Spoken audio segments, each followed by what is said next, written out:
Доброе утро, уважаемые коллеги. Просим прощения за небольшую задержку. Спасибо вам за то, что пришли сегодня на заседание рабочей группы. Сегодня,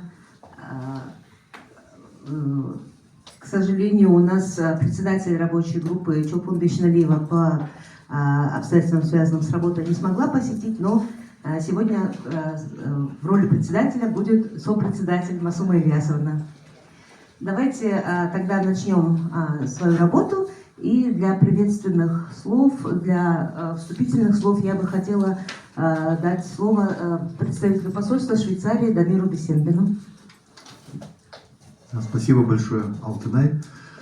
Я долго не буду говорить, наверное, потому что все мы сегодня прекрасно знаем о цели нашего мероприятия, о цели нашей встречи.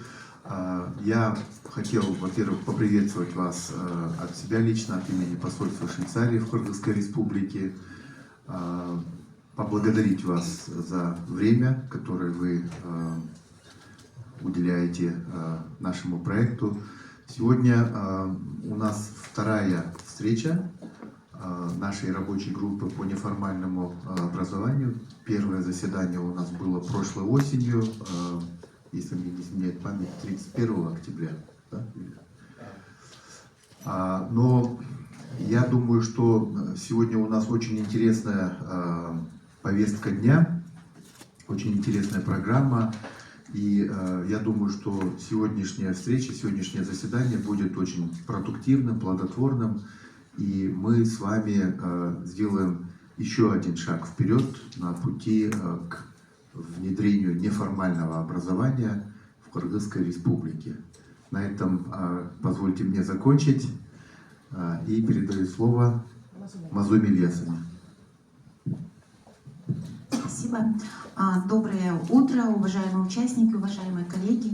Рада вас приветствовать на втором заседании рабочей группы по содействию развитию неформального сектора в профессиональном образовании и развитию профессиональных навыков.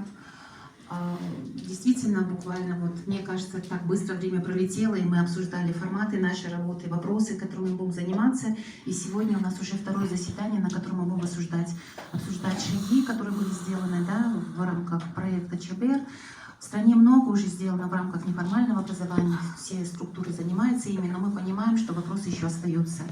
Важно отметить, что сегодня именно неформальное образование является тем ключом, который позволит нашим гражданам себя комфортно чувствовать в этом быстро меняющемся мире. Трендов в образовании очень много, и они касаются как формального образования, так и неформального.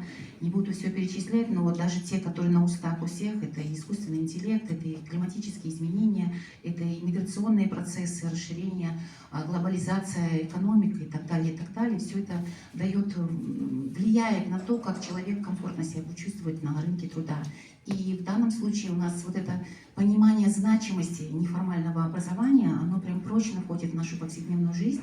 И мы даже на своих примерах видим, как меняются требования к профессиональным компетенциям, даже на своих рабочих местах собственных.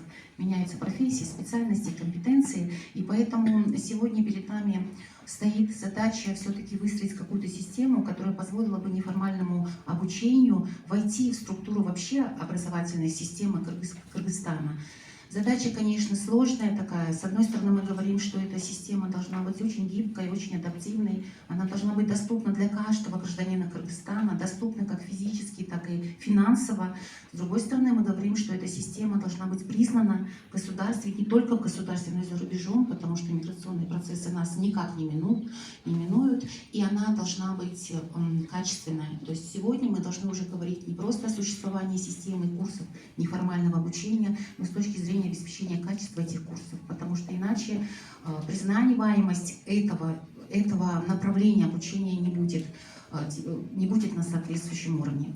Я тоже не буду много говорить, мне кажется, у нас хорошая площадка, но я хочу отметить подходы, которые заложены в этой площадке, которая создана у нас, потому что для развития такой системы очень важна эта вовлеченность всех заинтересованных сторон. Это должны быть не только центры неформального обучения, это должны быть бизнес-структуры, это должны быть государственные органы, да, тоже. И вклад каждого позволит нам не только говорить о проблемах, но находить такие совместные решения, которые позволят выстроить нам систему. И вот сегодня это очередной шаг, я согласна к тому, чтобы мы начали выстраивать неформальное обучение, встраивать неформальное обучение в систему образования и придавать ему качественный такой оттенок. Спасибо.